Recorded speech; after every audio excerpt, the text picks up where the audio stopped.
Hey everyone, today we are going to solve the daily LeetCode challenge of 3rd January 2024, and the problem statement is number of laser beams in a bank. So let's first understand the problem statement. So according to the problem, we have been given an array of strings.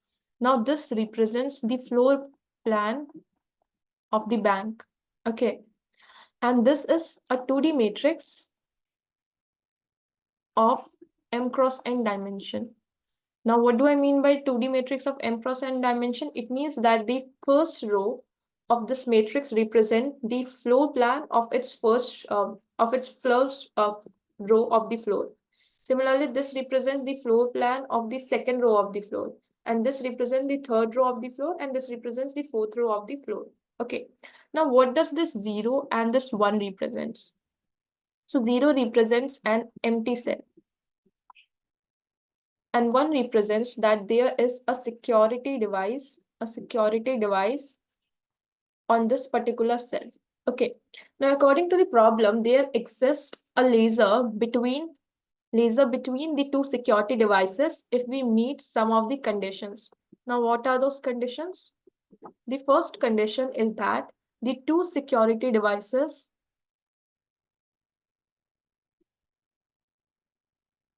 are on the different row. Say, for example, we have a security device on row 1 and we have a security device on row 2, such that row 1 is less than row 2, then we can have a laser beam between them. And the second condition is that for each row I, such that we have a row R1 and a row R2, and I is greater than the R1 row but less than the R2 row,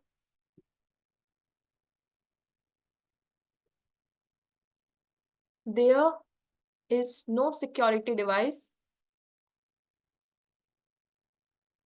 on the ith row. So what do I mean by this? It means that if we have a row R1, if we have a row R2, then we can have a laser beam between these two.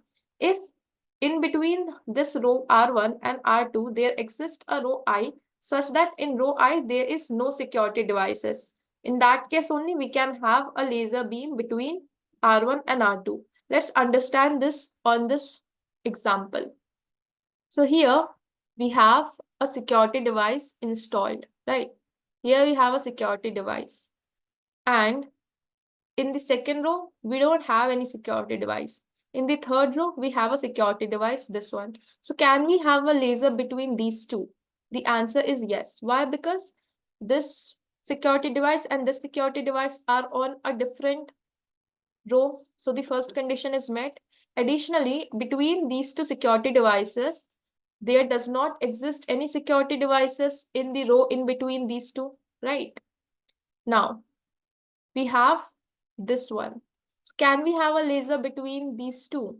So the answer is yes. Why? Because these two security devices are on a different row. Additionally, there does not exist any security devices between these two. Now we don't have any more security devices in this row. So let's move to this one. Okay. So can we have a security device between these two? The answer is yes, since both of them are on a different row. Additionally, the row between them does not contain any security devices. So can we have a security device between these two? The answer is yes, since these two are on a different row. And additionally, there does not exist any row that contains a security device between them. Now in this row, there is no more security devices. So let's move to the another one. Now we have this one. So can we have a security device between these two? The answer is yes. And can we have a security device between these two? The answer is again yes, because we have met both the conditions. Now, the question is, can we have a security device between these two? The answer is no. Why? Because you can see that we are violating the second condition. See, let's take this is R1 and let's take this is R2. And let's consider this row as the ith row. So see, if we have R1 row and R2 row, and if this is the ith row, then there are security devices installed in the ith row.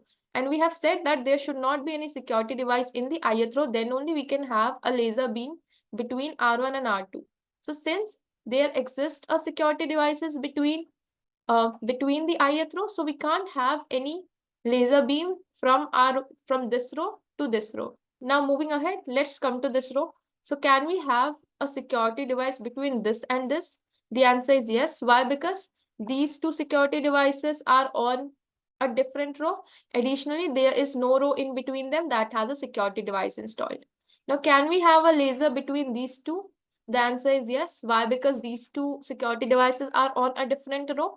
Additionally, there does not exist any row in between them that has a security device installed. Okay, so what's the answer? The answer is 1, 2, 3, 4, 5, 6, 7, 8. So we have total 8 laser beam in this particular floor plan. Now the question is how to solve this problem. So let's try to find out a pattern in this. Okay, so let's say that we have this row R1 and we have this row R2. Okay, and this is our row R3 and this is our row R4. So let's take this row.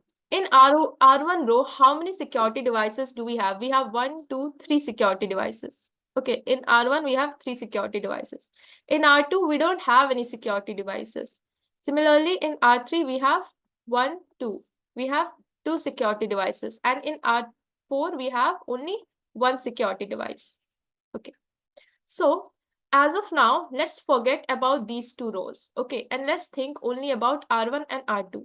So in R1, we have 3 security devices and in R2, we have 0 security devices. So we can't have any laser from R1 to R2 because in order to have a laser beam between R1 and R2, we should have a security device installed in R2, right? But we don't have any security device in R2. So let's move ahead.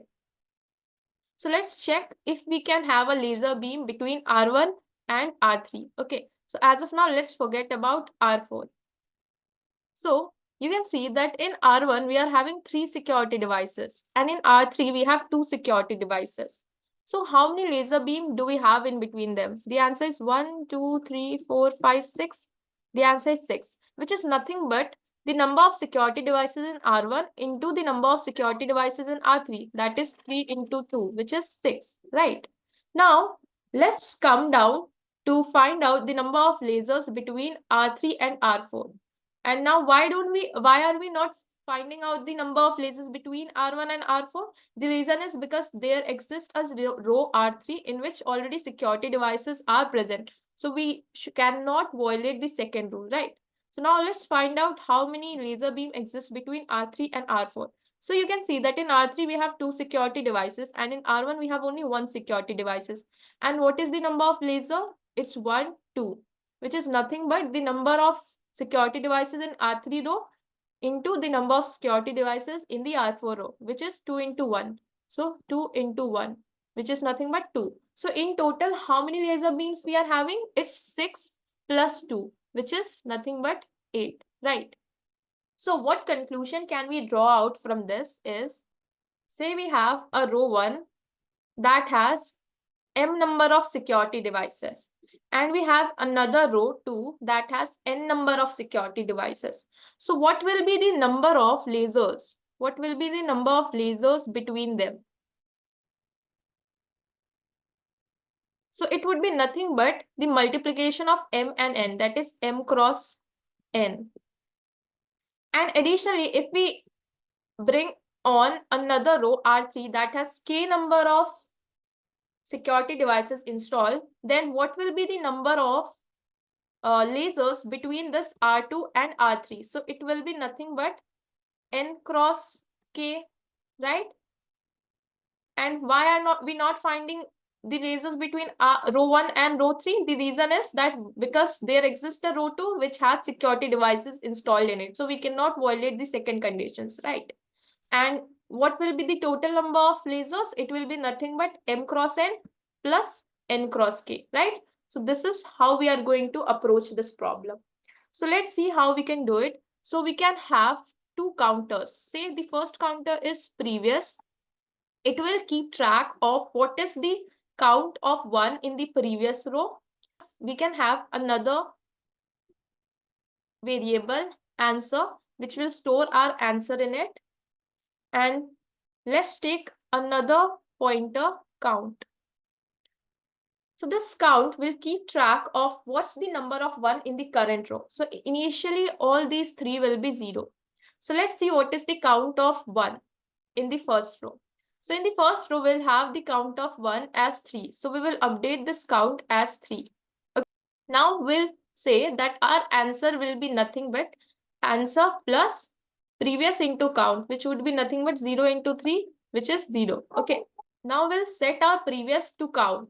So our previous will become 3 and we'll reinitialize our count to 0. Now we'll come to the second row. Now we'll see what is the count of the security devices. So we have 0 as the count of the security devices. Now we need to check that we are doing this thing, that we are finding out answer as previous into count, and we are assigning previous, and we are assigning count to previous only if our count is not equal to 0. So we'll be performing these two steps only if our count is not equal to 0, right?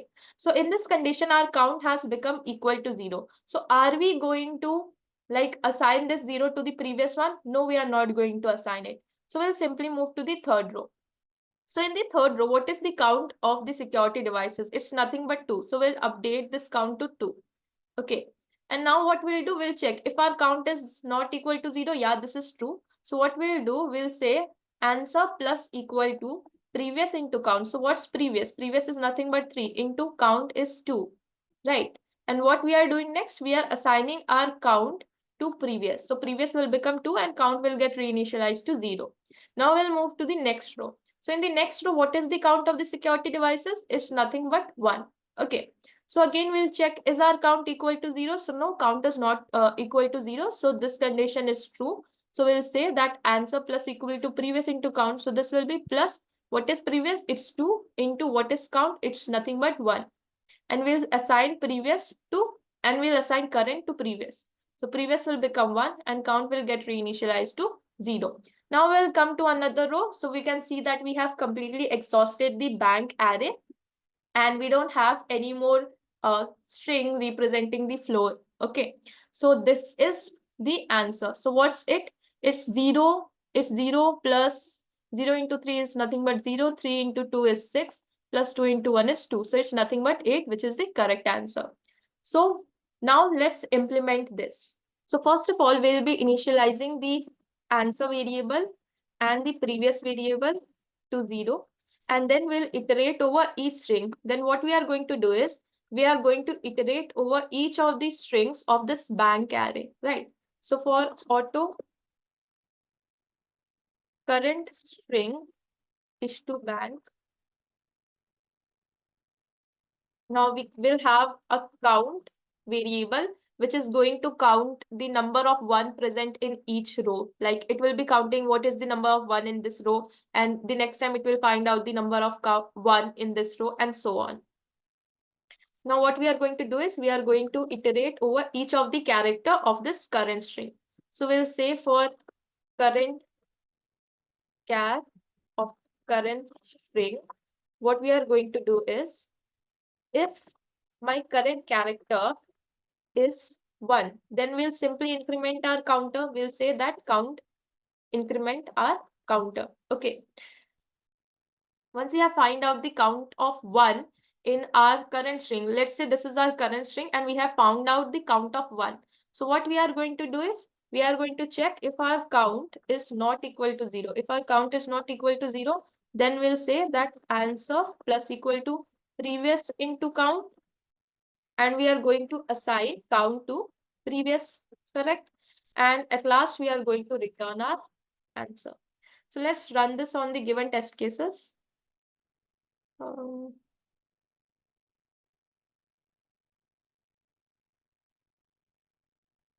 It's giving the correct answer. Let's submit it. So it got accepted. Now talking about the time complexity and space complexity. So the time complexity is m cross n. Why? Because let's see here. You can see that we are iterating over the bank array. So if the size of the bank array, if size of bank array is m, then here we are taking a time complexity of order of m. Additionally, here we are again traversing over each of the character of the current string, right? Current string of the bank. So here, if the average size of a string of bank array is n, then here we are going to take a time complexity of n. That's the reason why our time complexity will be order of m cross order of n, right?